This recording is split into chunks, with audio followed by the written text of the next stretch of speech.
Welcome to the short week, everybody. Thanksgiving week, as we get geared up for the holidays, and I know a lot of people only have the 3 days to work this week, which means that, and your boss will understand this. There's really no reason to do anything at your job because you only got 3 days, and so you can't start anything. You won't be able to finish it. Better to come back next week and really get down to work. You know what I mean?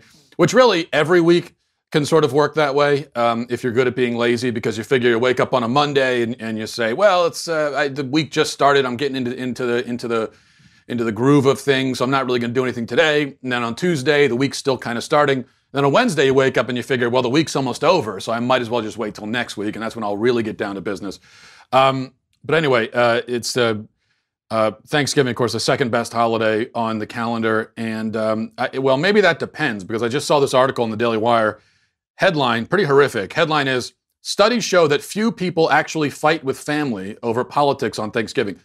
Few people actually fight with family over politics. Then the article says, studies show that few Americans argue on Thanksgiving. They prefer to practice that age-old axiom, agree to disagree, as they enjoy another slice of that delicious pecan pie. In reality, very few Americans actually fight about politics on Thanksgiving, notes Abraham Gutmann of the Philadelphia Inquirer.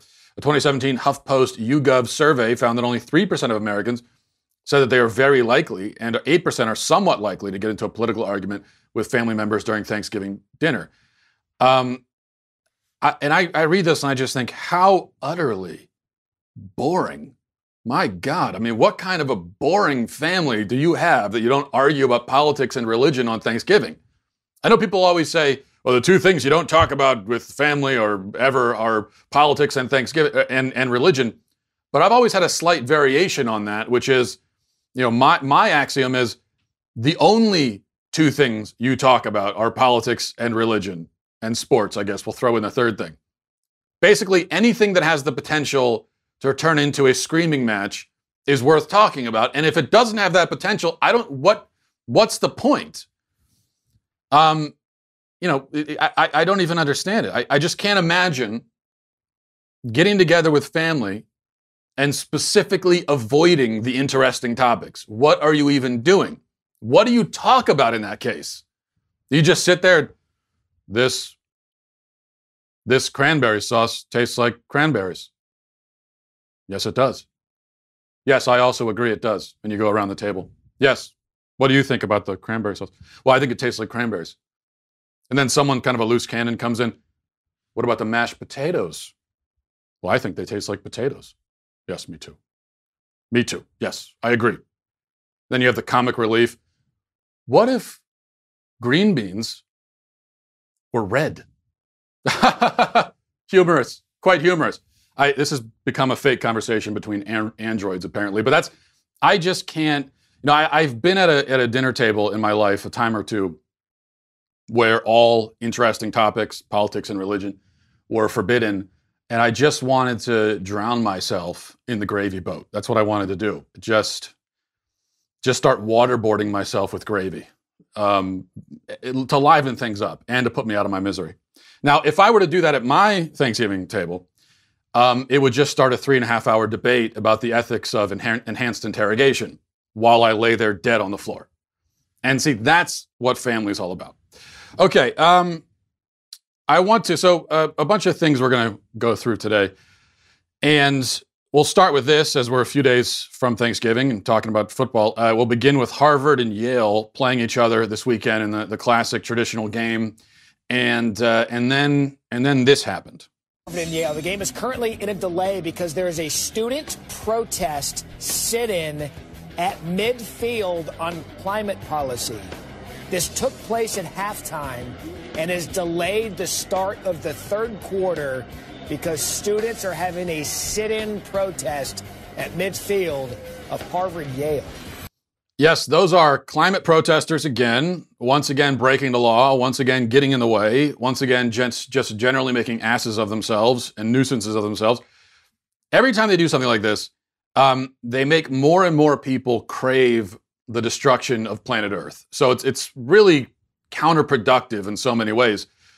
In this case, they delayed the game for over an hour, which is a big problem actually at Yale because the stadium there doesn't have lights. And so they end up finishing the game in near darkness, with no lights. The protesters were eventually apparently ushered off the field after an hour. Some who refused to leave were arrested, which is good. They've left like 20 or 30 people were arrested. I've been waiting for there to be mass arrests at these things, and finally they do it. But once again, I have to ask, why wait an hour? Why let this go on for an hour? Why aren't the police there in 15 seconds? Why give them an hour to just shut the game down? That's what I don't get. Just show up right away and start dragging their butts off the field. That's all you have to do. If they're blocking traffic, just right away come and drag them off. Why wait? Why give it? We'll give them about an hour to do this. Yeah, why not? Since when is that okay? Especially these days with the focus on security at these kinds of events. And you're just letting people camp out on the field for an hour? Now, if it were me, I would have started the second half because they came out at halftime, stayed for an hour. So if I was in charge, I would have said, just start the game. But start the game. If the cops aren't going to drag them off the field, just start the game with them on the field, kick the ball off, and run right through them. And I would have done, in fact, it would have looked something like this. Harmon will probably try to squib it, and he does. Ball comes loose, and the Bears have to get out of bounds. Rodgers along the sideline, another one. They're still in deep trouble at midfield. They tried to do a couple of... The ball is still loose as they get it to Rodgers. They give it back now to the 30. They're down to the 20. Oh, the band is out on the field. He's going to go into the end zone. He's going into the end zone. The Bears have won. The Bears have won. Oh, my God. The most amazing, sensational, dramatic, heart-rending, exciting, thrilling finish in the history of college football. Now that would be entertainment. If you can imagine that same play and that call, except with climate change protesters getting trampled instead of a marching band. Now that would be entertainment, as I said. But in a way, I guess I'm glad that these climate protesters have taken it to this level. In a way, I'm glad that they're interrupting football games. I hope they take it down south next. Because there are, it's one thing if you're at Ivy League and you're doing this, but I hope that they take it down south and try it at college games down there, because this is really the last straw that will officially turn everybody against them. You want to interrupt traffic and make me late for work and get me fired, that's one thing. You start messing with my football, and now we've got serious problems. There are some lines you just don't cross in America, and I think this is one of them. But this, I think, is the fatal flaw with these climate protesters. The first fatal flaw is that they're protesting the climate, which there's very little chance of that having any effect. Okay, it's like if there was you have a drought, and so you go and interrupt a football game to protest the drought, which is basically what they're doing. It's the same idea. It's probably not, you're not going to convince the weather to change its mind because they read your signs. But the other problem is that they're ostensibly trying to save humanity, in their minds anyway, but they hate humanity. That's the one thing that jumps out at you when you see them doing this stuff. They just have a total contempt for normal people, and they don't mind getting in our way and screwing things up for us. That's why they're not doing things to interfere with billionaires and the evil corporations and all of that. They're not impeding on the dreaded rich. They're not doing that. They're shutting down traffic during rush hour. They're stopping trains from running. They're delaying football games. These are tactics aimed totally at normal working class people. Everything they're doing is aimed square at us. It's like they think they'll solve climate change by annoying the hell out of middle class people. And I'm not sure I see the connection there, but that's what this is. But I think that's because this isn't really about solving anything. This is about their general contempt for people and for Western civilization and their need for attention. That's what this is really about. Now, before we move on, actually, I want to give a salute to somebody since we're on this topic. I got a Twitter message, a direct message yesterday from somebody last night It goes by the name Jay Russell. And this is the message that he sent me. It says, hi, do you have a second to talk? I was a vendor at the Harvard-Yale game who lost a lot of revenue because of the protest. I saw a lot of inside info about what happened if you want it. And so I got this, and I get messages like this a lot when there's something in the news and somebody was personally affected by it, and they'll send me a message saying, hey, I know something about this, or I've got a perspective on it. And so I send him a message back like I do for anybody, and I said, can you tell me over message what happened? I'm interested to hear. And then this is what he responded with. Of course, thank you so much. I was selling food just by the entrance of the Yale Stadium, but since the game got delayed, I didn't have enough heat/gas to sell food the entire time. I'm mad as hell.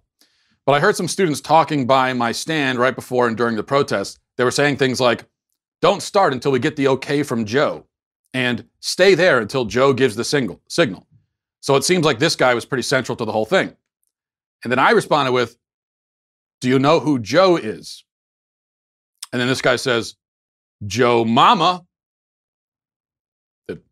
That was it. He was setting me up for that the entire time. And the thing is, I clicked on this guy's profile. He made this account, this fake account, just so he could message me. And he went through that whole long story just to hit me with the Joe Mama at the end. And I respect it. I really do. Salute to that guy. I respect a good troll game. And that's pretty good. And I fell right for it. Some people are saying that I shouldn't have fallen for it. Where's the red flag on that? Maybe when he starts getting into the Joe thing, but he lulled me into a feeling of confidence, and then he hit me with it. So that's good stuff. All right, let's go to, I wanted to mention this quickly. Rick Perry is getting a lot of grief today on social media and by the mass media for something he said on Fox News about Donald Trump. So take a listen. God's used imperfect people all through history. King David wasn't perfect. Saul wasn't perfect. Solomon wasn't perfect. And I actually gave the president a little one-pager on those Old Testament kings about a month ago. And I shared it with him. I said, Mr. President, I know there are people that say, you said you were the chosen one. And I said, you were.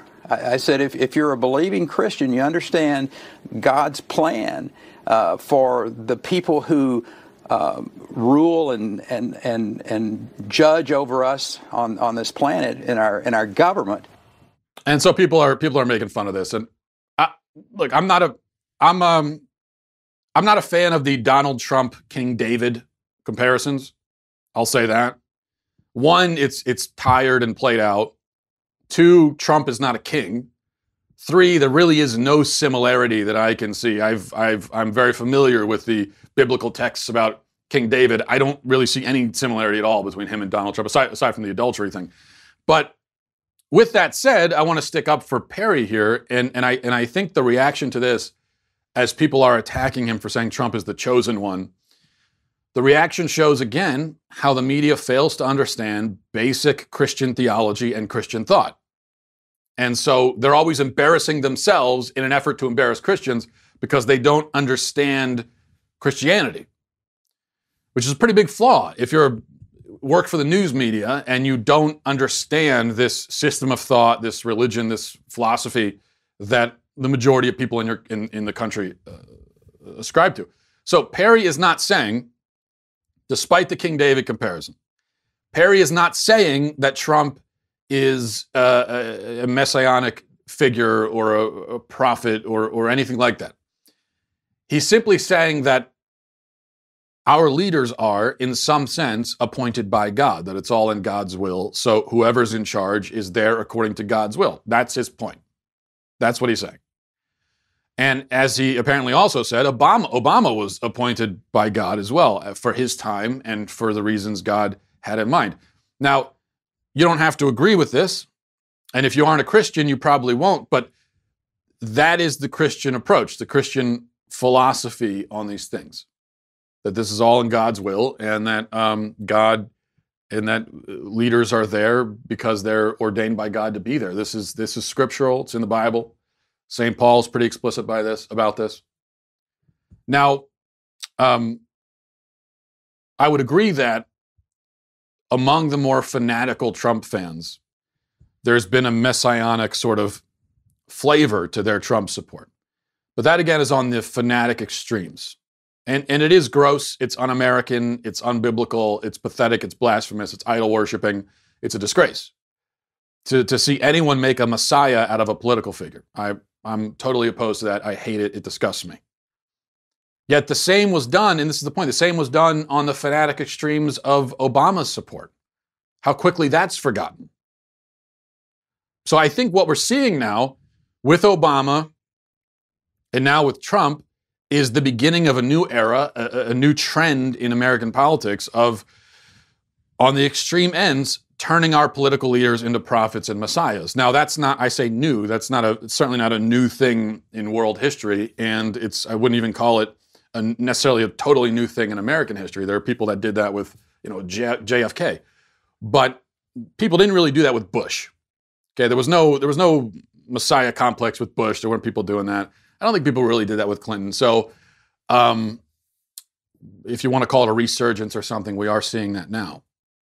For people forgetting that these are just bureaucrats, they aren't monarchs. They're really supposed to be our employees. They're supposed to work for us. That's the attitude we're supposed to have about them. And this is why I go on all the time about how I don't think politicians should have fans. I don't think you should be a fan of a politician. You want to be a supporter, fine, but you're a supporter, and it's a very conditional support. As long as they're doing things that you think are right, then you support them while they do those things. But if they do things you don't think are right, then you criticize them. And so we should all be fair weather supporters when it comes to politicians. This stuff you hear sometimes about loyalty. No, we don't have loyalty to politicians in this country. We have loyalty to the flag. We have loyalty to the country. We have loyalty to each other, to our families, to our friends. We should not be loyal to politicians. That's a bad move. And that's not just a phenomenon on the right or on the left. It's on both. And I find it equally disturbing on both ends. And it's interesting that in the media, they've noticed some of this on the fringes of Trump's support, and now they have a problem with it when they were the ones doing it themselves when it was Obama. But again, that's not what Rick Perry's talking about here. That's not how I read it. The Perry clip is not an example of that. He's just talking about what the Bible says about our political leaders. The people who say that Trump is going to single-handedly save America, or he is single-handedly saving America, people who fawn over him at rallies like he's the Beatles and they're teenagers in the 1960s, that would be an example of the messianic stuff, for sure. But I don't think that's what I see here. Okay, let's go back to a theme we've talked about a lot on this show, especially recently, but I need to revisit it again because this story just cannot be ignored. And what I'm going to read to you here, fair warning, is very disturbing, also graphic. So if you just be prepared for that. All right, this is from the Daily Mail. It says, children as young as 6 are being taught about touching or stimulating their own genitals as part of classes that will become compulsory in hundreds of primary schools. Some parents believe the lessons, part of a controversial new sex and relationships teaching program called All About Me, are sexualizing their young children. One couple told last night how they are so disturbed they withdrew their sons from lessons at a school where the program is already being taught. All About Me is being rolled out across 241 primaries and could be adopted by other local authorities next year as part of the government's overhaul of relationship and sex education. So this is not in the United States. This is in the UK. Family campaigners and religious groups warn that vague guidelines issued by the Department for Education meant schools could soon be providing sexual material to young children that many parents would consider inappropriate. And then it goes on. I recommend going to the Daily Mail and looking up this article. It says, under a section called Touching Myself, teachers are advised to tell children that lots of people like to tickle or stroke themselves as it might feel nice. They're also instructed to inform youngsters that this may include touching their private parts, and that while some people may say this behavior is dirty, it is in fact very normal. However, the youngsters are warned it is not polite to touch themselves in public. Okay, so we get that concession at least. It is an activity that should be done alone in the bath, shower, or in bed. In the same lesson, children are given scenarios which they must judge to be okay or not okay. In one, pupils are told that when a girl called Autumn has a bath and is alone, she likes to touch herself between her legs. It feels nice. At this point, teachers are advised to remind the students of the rules about self-stimulation. Oh my gosh. I can't even read any more of this. I just, like I said, Daily Mail. A couple other outlets have picked it up. Now, I'm not going to repeat everything I've said recently in general about the efforts to sexualize our children and normalize pedophilia, which is what this is. In fact, this is not just the gradual normalization of pedophilia. So, in fact, I would not call this necessarily the normalization of pedophilia. This is pedophilia. This isn't like the lead up to it. Okay, we're not on the slippery slope on the way to it. This is it. Any teacher or administrator who teaches a lesson like this is sexually abusing children and is therefore, in my opinion, guilty of pedophilia. They're pedophiles. Perhaps not in a legal sense because the law is screwed up, but the fact of what they're actually doing can't be avoided. You are sexually preying upon children. You are grooming them. The fact that you're doing it in school as part of a lesson plan makes no difference. And for any teacher who says, well, I have no choice but to give the lesson plan, well, that gets into this, I was following orders thing. That excuse only gets you so far. And there are times in life when you don't follow orders. And if the orders are go and participate in the sexual abuse of children, then your moral duty is to say no. And if you lose your job over that, fine. So in my opinion, this is just straight up pedophilia. Plain and simple. Now, this is not happening yet in the United States. This is across the pond, but we know that Europe is just a few train cars ahead of us on the train to Crazy Town. It's not even like they're in a whole separate train. They're on the same train, just a few cars up from us. So wherever they are now, we soon will be. And why will we be there? Because for one thing, this is a natural consequence of our whole approach to sex ed with kids in school. This is why I've always said there should not be sex ed classes at school. We get into the debate about should there be abstinence education or safe sex education. Neither. How about neither? Okay, we shouldn't do either one of those things. That's the wrong question. It's a false choice. You want to teach kids about anatomy? Fine, go ahead. You want to teach them the basic biological facts of human reproduction? This is how babies are made, etc. Then great. Yeah, of course you're going to teach that. That's science. That's fine. But it shouldn't go beyond that. There's no reason to go beyond that. It's not the school's job to take it beyond that. It's not their business. Because anything beyond the basic facts of human reproduction, anything outside of that, gets into opinions and value systems. It gets into the school's, the teacher's personal and ideological views about human sexuality. And really, it might even go, it gets even past that in some of these cases. It sounds like we're getting into their fetishes. But whatever it is, it's their personal perspective, as demented and dark and disturbing as that perspective is. Getting into what people should do, what they shouldn't do, what's normal, what isn't. Why in God's name should we accept or allow the schools to give those kinds of opinions to our kids? These kinds of opinion-based lectures on sexuality. Who would have ever thought that this is appropriate? What good argument is there for it?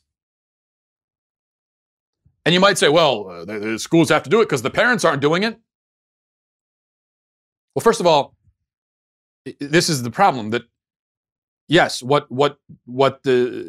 this curriculum says to kids, it's true that a lot of parents aren't saying that because they shouldn't be. Okay, if you're not a degenerate, deviant predator, you're not going to say that stuff to your child.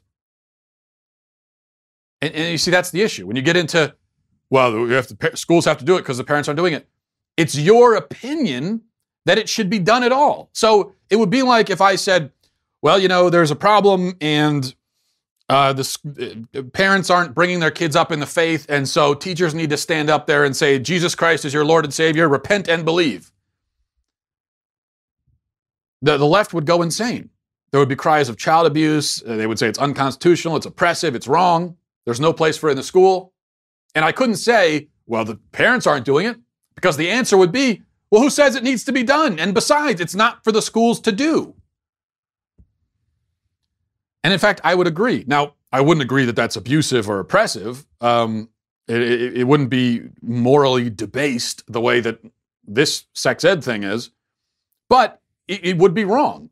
As a Christian, I would say it's not a teacher's job. It's not the place. It's not the time for them to get up there and preach like that.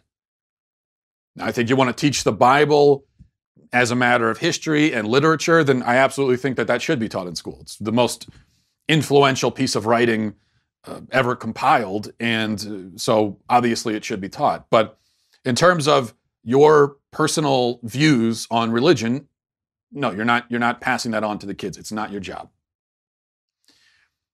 Same with this.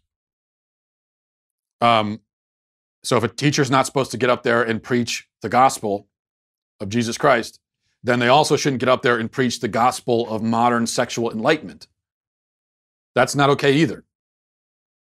It's not the teacher's place to share her religious views, and it's not her place to share her views on sexuality. And if you're taking that stuff out of it, if you're taking all the opinion-based stuff out, if you're taking all the value-based stuff out, you're taking all that's ideological out, and you're saying the schools have no place there, then you've dismantled sex ed. There's no place for sex ed anymore, which is exactly the point.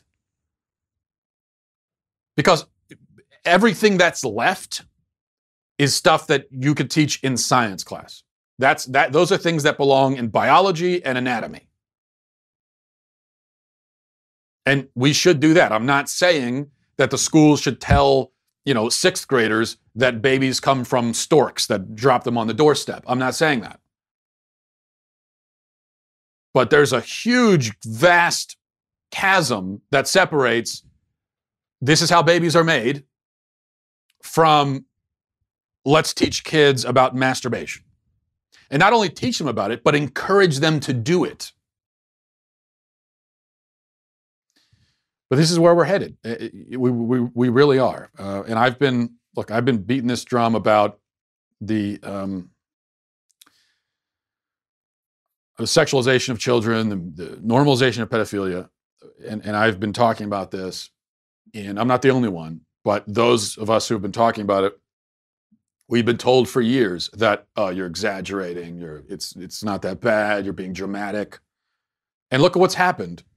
While we've been warning about this, you've got the drag queen story hours that have become popular. You've got child drag queens dancing at gay bars. I mean, and dozens of other examples like that. Maybe eventually everybody else will wake up and see that, oh, you know what, actually we're not being dramatic. This is really happening. And if you want to avoid it happening in this country and in our schools, then what that means is not, that doesn't mean that we come in and say, let's do abstinence education. No, it means we say, let's not do this stuff in school at all. Because actually, we talk about abstinence education. Now, I would prefer that, obviously, over this, but I don't really want the teacher, if I sent my kid to a public school, which I don't, but if I did, I wouldn't want their teacher, their health teacher, whoever, to stand up there and give them a speech about the glories of abstinence. I don't want them doing that. It's just not your place. It's none of your business. I just don't want you talking about that at all. I don't want you helping my kid avoid having sex. That, to me, is really weird. Yeah, it's better intended, at least, than this other stuff, but it's still weird and wrong, and it's just not your place. Sorry. And the other thing is, I don't trust, no offense if you work in the schools, but I don't trust you to do it. I don't trust you to do a sufficient job, and because we're getting into, it's a very difficult message to relay. and to make it effective and to make it resonate. I just don't trust you to do it right. And so what I'm saying is, butt out. Get the hell out of it. It's none of your damned business. Just because we send the kids to school to learn the ABCs and 1, 2, 3s and to learn, all the algebra and history and that doesn't all of a sudden mean that you have a say in every aspect of my kid's life. Why would it mean that? All right. Let's move on to emails. mattwalshshow@gmail.com, mattwalshshow@gmail.com. This is from Unny. It says, "Hey, Matt, I am Unny," and then gives me a pronunciation guide to pronounce that right, which I appreciate, by the way. "A regular watcher of your show, I want to thank you for dedicating several valuable minutes of your podcast regularly to defend the innocence and safety of our children, be it James Younger, drag queen book reading sessions in public libraries, or the issue of permitting biological boys into the female changing rooms in school. Thank you for fighting what really matters to people like me. Far too many conservative podcasts focus on the bigger issues all the time, like elections, impeachment, and Medicare for all. I sometimes feel that the focus on the big issues takes attention away from the issues that affect us most. I'm not a father, I'm not married, but I hope to experience the joy of being a father one day. Having people like you defend our children gladdens my heart and makes me look forward to being a father one day. I hope to be half as good at it as you are." Well, thank you. First of all, I think there are many people you could look to for examples on how to be a great father. I wouldn't necessarily look to me. I'm still figuring that out for myself in many ways. But thanks for saying that, and I appreciate it. I do hear, and I'll tell you why I appreciate it, because I do hear complaints from people sometimes that I don't talk enough about politics. I don't talk about impeachment, really. These, as you say, bigger, broader issues. And I don't. Because first of all, I figure you're hearing enough about that everywhere else. You can go literally anywhere to hear analysis on that. And some of the analysis is very good, but you've probably heard it already by the time you get to me. And also for me, those just aren't the issues that I find to be the most important or the most interesting. And I don't think they're the most relevant to your life. I don't think most people, when you wake up in the morning, I don't think you're worrying about impeachment. I don't think your first thought is about the president or Nancy Pelosi or a politician. I hope it isn't, right? Probably, if you're a parent, for instance, one of your first thoughts is about your kids. And one of the worries that you have when you wake up in the morning and when you go to bed is about the culture that your kids are inheriting and stuff like that. So that's what I find to be the most important. And you say that impeachment and everything, those are the bigger issues. I know what you mean by that. But I think, just to clarify for everybody else, and I don't want to speak for you, but I think what you mean is bigger in the sense of broader. Those are the broader issues. And they are. But I don't think they're bigger, and it sounds like you would agree, they're not bigger in terms of importance.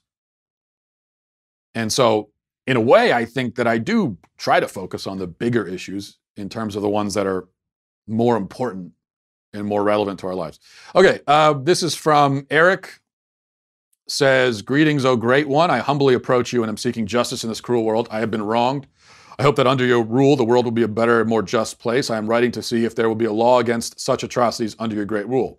I regret to inform you that after pumping gas at a local gas station, I returned to my car like nothing had happened. Upon entering my car, I noticed a distinct smell. I came to realize that my hand had been coated in someone's cologne from previous pumping.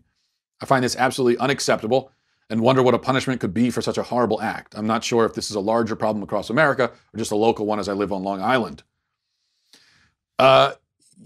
So someone lathered themselves with cologne so thick that it rubbed off on a gas pump and you could smell that over the gasoline? There's no reason to punish that person, I'll just say. They've already probably suffocated from their own fumes or suffered brain damage, which would maybe explain a lot over up there on Long Island. I don't know. So this is one of those self-punishing infractions, I would say, but I'm sorry you had to go through that. "Dear glorious leader," this is from Simon. "With all the rules you have talked about chili on your show, with all the times you've talked about chili on your show, I don't think you've ever given a ruling on whether chili dogs are appropriate, which seems like a big oversight. As a theocratic chili authority, how do you feel about them? How does cheese play in?" This is one of those questions that haunts me, frankly, and I did avoid it. I got a few emails about it, and I decided to finally just answer it. On the one hand, I enjoy chili dogs. On the other hand, can you make the case that putting chili on a hot dog is an act of desecration? I think you could. Is it not blasphemous to treat chili like a mere condiment? So I settle on a compromise, Simon. I say that, I look at it like this. If you're going to dump a $90, if you're going to put red wine in your pasta sauce, you're not going to put a $90 bottle of wine in the pasta sauce, right? You're going to put a $7 bottle of red wine you picked up, at the bottom rack at the liquor store into the red wine, into the pasta sauce. And you aren't, and under my regime, this will be a matter of law, but you're not going to take a high quality bourbon like Woodford Double Oaked or Blanton's or Baker's or even Four Roses Single Barrel and put Coke in it, put soda. You're not going to do that. You're going to drink it neat. You're going to drink it with ice. Those are the two appropriate ways to drink it. And so I think it's the same thing with chili and hot dogs. If it's real chili, if it's good chili, and you put it on a hot dog, then that of course would be treasonous, and you would be deserving of, and in fact will receive death for that. But if we're talking about canned chili or some abomination like that, or let's say in fact you're at someone's house and they serve you chili, and they put the chili down in front of you, and you look at it and you see black beans, and you see corn, and you see way too much tomatoes in there, so it's like this tomato-based corn and bean soup that they're trying to pretend is chili. In that case, then what you would say to that person is, please bring me a hot dog, because what you've given me here is a bowl of a condiment. This is not a meal. So give me a hot dog so I can have a real meal.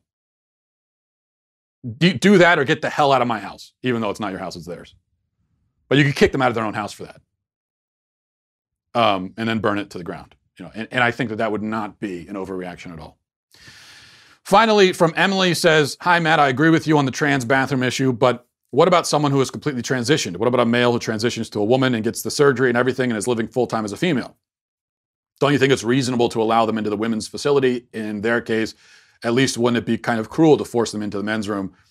Yeah, the way that I look at this, 2 points. First of all, if somebody does that to their body, that is their choice in many ways. And so I don't think we need to reorganize society to accommodate that. Probably a better choice would be to not do that to yourself. But it's also kind of irrelevant, because if someone does go the whole 9 yards with the sex transition thing, and they're living, as you say, quote, full-time as a woman, and they look the part and everything, then it's not an issue because nobody could tell the difference, right? So if you're really living that way and pulling it off, then no one can tell the difference, and we don't need to change the rules because there's no issue. So I understand what you're saying, and I've got a lot of emails, people asking about this. Well, what about? But that is exactly where you don't really have an issue, because nobody would know. It's only an issue when everyone can tell. That's when it becomes an issue. And that's when you have just dudes who they got all the parts of dudes and they look like dudes and everything, and they're just waltzing into the women's room. So when we start changing laws and policies, it is specifically for those dudes. Because this other category you're talking about, I guess for them, they're not really having much of a problem because nobody knows. Now, what do I personally think? What's my personal view? My personal view is, if you're a male, you use the men's room no matter what you look like. And if you've gotten surgery, you're still a man, so you still belong in the men's room. You're a woman, surgery or not, you still belong in the women's room. But my point is, in terms of practically speaking, in terms of everyday practice, I guess that wouldn't really come up because nobody would know. Okay, I think we'll leave it there. Thanks everybody for watching. Godspeed.